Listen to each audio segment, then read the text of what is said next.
माझं सर्वांना नमस्कार. माझं नाव अनिता देवकते, तालुका कळंब, जिल्हा धाराशिव. तर आज आम्ही इथं जे निवेदन देण्यासाठी आलेलो आहोत ते 8 तालुक्यातून महिला आलेलो आहोत.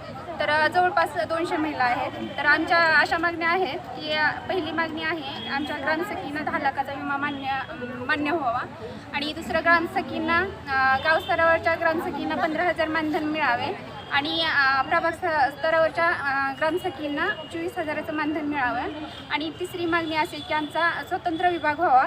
हे अशा आमच्या एवढ्या मागण्या आहेत आणि जर हे मागण्या मान्य नाही झाल्या तर आम्ही बेमुदत आंदोलन करणार आहोत.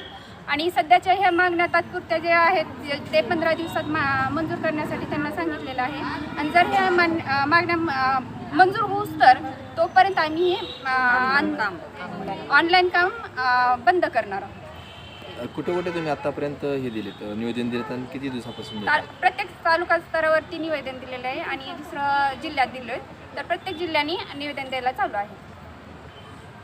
आम्ही अर्चनाताई पाटीलला पण तसं तर 5 मागण्या आहेत, पण मी तुमच्या कॅमेऱ्यासमोर 3 मागण्या सांगते. आमची पहिली मागणी अशी आहे की आम्हाला 10 लाखाचा विमा लागू व्हावा आणि आमची दुसरी मागणी अशी आहे की आमच्या ग्रामसखींना 15,000 पेमेंट चालू व्हावं आणि तिसरी मागणी आमची अशी आहे की आमचा विभाग हा स्वतंत्र व्हावा. ही आमच्या 3 मागण्या आहेत. तुम्ही किती वर्षापासून काम करतायत?